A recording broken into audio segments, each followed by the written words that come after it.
Welcome back, students. So downward dog done at Adho Mukha Svanasana, and we're moving straight on to Utkatasana now.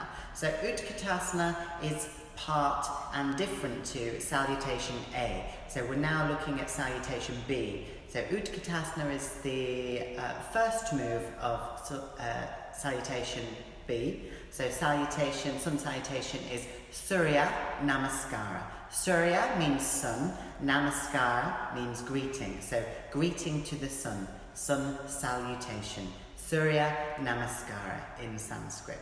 Okay, so let's have a look at it. So we've got James here ready on the mat.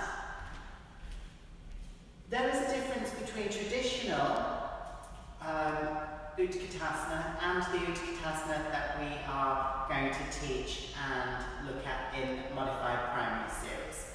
So traditional we'll show first. So James, if you bring your big toe joints together and your heels together.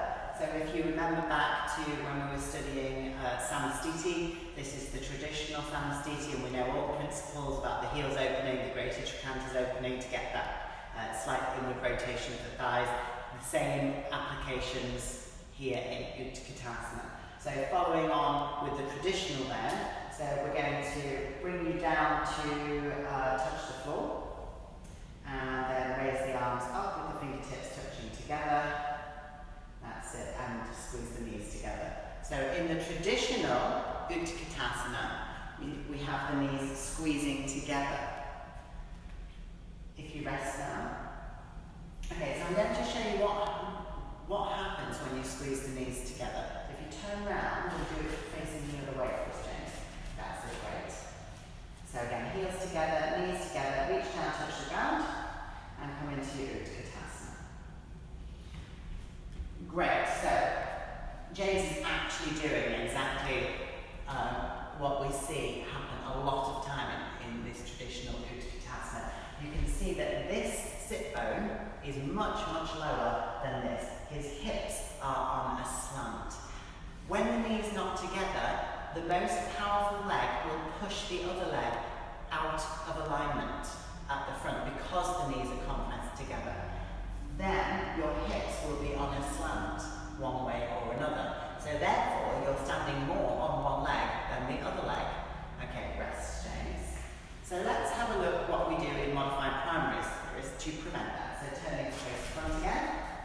That's it, great. So big toe joints together. So changing the setup from the bottom now, we're going to have the heels 1 inch apart, just like we do in Samastiti. Okay, so what I'm going to ask James to do now is to reach down, touch the floor, and then put your hands between your knees. That's behind your knees. Like we did before. Look at my hands. That's it, yeah, good. And then squeeze the knees together. Bob down. So that's your thighs. These are your knees. That's it, good. Sit down lower. That's it. Now squeeze your knees as hard as you can. So what's happening now is James is squeezing his knees into his hands, but there's a gap. So now both legs will be squeezing equivalently. So now I want you to continue that squeezing action, which is adduction of our femurs or our legs, and take the hands away. That's it, and you can reach up. So now he's squeezing. Now he can reference that the legs are equivalent to each other because it's a completely different feeling, isn't it? Can you feel the difference? Yeah. Inside thighs, do you feel them hard and engaged? Yeah. Okay, so this is how we're going to practice. And this means that you won't have the slant now. So if you just rest, turn around, and do all that facing the back.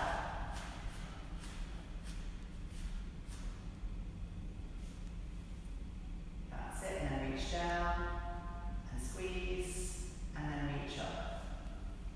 Good, so it's worked. You can see that the sit bones are now level, the pelvis is level. That means each leg is doing its fair share of the work. Okay, and rest, James. Great, so super important that the pelvis is level so that both legs are working the same. So we don't have asymmetry coming into the alignment and therefore into the musculature and into the effort.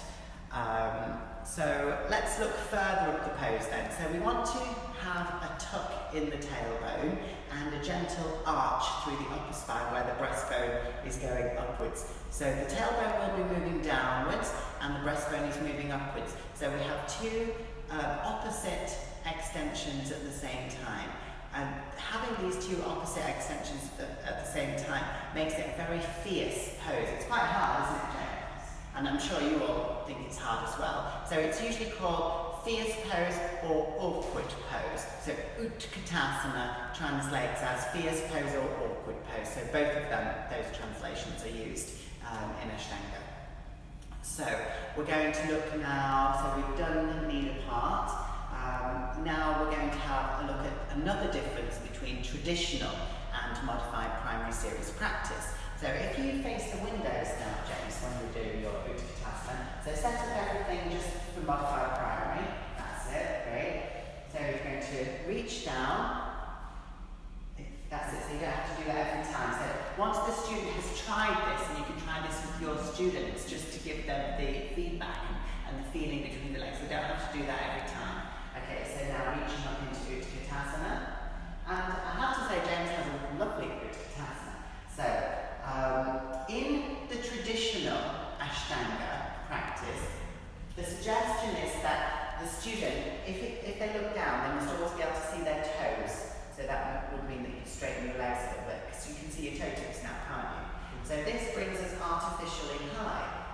This means that each student is doing a pose based on how it looks, not how it feels. So everybody has a different ability to drop down low in the Achilles. Different people, you can rest now, different people have different lengths of Achilles, and also people have a bone, which I've shown you before on Boris, which is the fulcrum bone. You can have a look for it, called the talus bone, T-A-L-U-S. The talus bone. It's a fulcrum of the ankle and the foot. Depending on the size and proportion of that bone will be where your restriction is. So if you have a look at me, for instance, if I drop down into Utkatasana, I have to have a very shallow flexion in my knees, because my talus bone will be quite substantial. James, however, can go really low. If you just show again, James. So he can go really low. That means his talus bone will be smaller, so he has more range to rest. But if everybody arbitrarily is able to see their toes when they're looking down past their knees, that means some people won't be feeling a stretch in the calves and the Achilles because they'll be artificially high. So I hope you can understand the difference. So in Modified Primary Series, you go as low as you can for your individual proportions. Now the only caution is, so if you go again, James, we never take the sit bones lower than the back of the knees. As soon as the sit bones go lower than the back of the knees, you'll be doing everything from the thighs, and you're no longer able to recruit the hamstrings and the glutes. So James, if you just sit even lower, so your bum goes a bit lower than your knees, a bit lower, can you feel how now the back of your legs don't really work much? Yeah? And come high again. Great. Okay, and rest. So we've got those differences between the Modified Primary Series and the traditional practice. And as long as you are presenting the reasons why to your students, you'll be asking them to change from something they may have done in the past to try something new. But if you tell the students the reasons why, then they'll be more open to change and trying things. You know, if they're not beginners, that is. Okay, so let's have a look. Where are we up to? We've got the tuck. We've got to look at now. Okay, so come back into your Utkatasana, James. And don't tuck this time, so stick the bum out. That's it. So if I was teaching a beginner's class, I wouldn't be necessarily getting them to tuck at first. I'd just be trying to do all those other things. So you've got to think about, you've got to work with the knees, you've got to work with the feet, get all those alignments first. The tuck is a more unusual movement for an everyday person. So what we're doing in effect when we tuck is we're lifting up the pubic bone and dropping down the tailbone. That is the action of the tuck. So you're lifting, your abdominals are working, but your hip flexors are working because the angle in the hip is getting smaller as you tuck under. So tucking here, flexing at the hip, you're flexing at the knees, and you're flexing at the shoulders here. Okay, so an adjustment that helps is to come forward, you bring your thumbs, so if you just stick your thumb out again, James, that's it, so don't tuck. If you take your thumbs into the hip crease and your fingers on the back of the iliums, then saying to the student at the same time, try to drop your tailbone down and lift your feet bone up while giving them an adjustment with the hands is helpful. If you were just going to do, you can rest now. If you just went up to your student and did the hand movement without saying anything at all, they wouldn't understand, especially a beginner, what you were after, and they wouldn't be able to help and work together with you. Okay, so trying to get students to go lower in the Utkatasana, to work deeper. So here's an adjustment for that. So back into your Utkatasana. That's it, and now we apply the tuck. So lift the pubic bone, drop the tailbone down, and if you just come slightly higher, so say the student was a bit high and you thought, I think that student can go a bit lower, you put your knee underneath and ask them to sit down into your leg. So push my leg down with your bone. That's it, even lower, push me down more, that's it, great. So I've got my student down lower, the tuck is still present, he's doing really well. So one more adjustment now, this is to get the kind of simultaneous action of up through the chest and down through the tailbone. So I'm going to just make sure that this doesn't happen to the students as well. So you can see that his hands really want to reach upwards. So he's gone on a funny angle with the wrists. So make sure it's on a diagonal.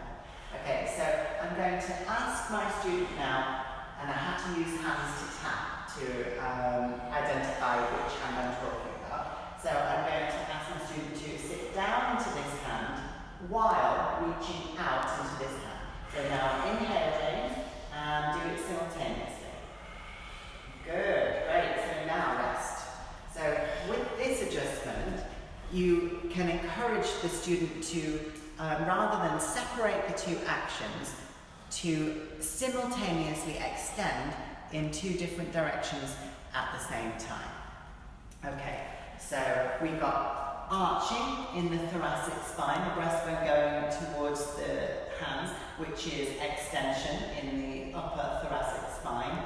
We've got flexion in the lower spine and flexion in the hip. I think that's all the adjustments. So again, just like with the downward dog position, you need to go away, work through the PowerPoint, and then write the script. See if you can get the script working, so trying it on another person and see how you fare.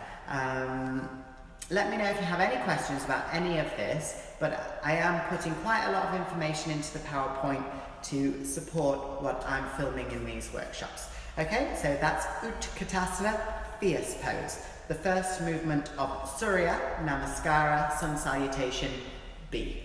Okay, I'll see you in the next workshop.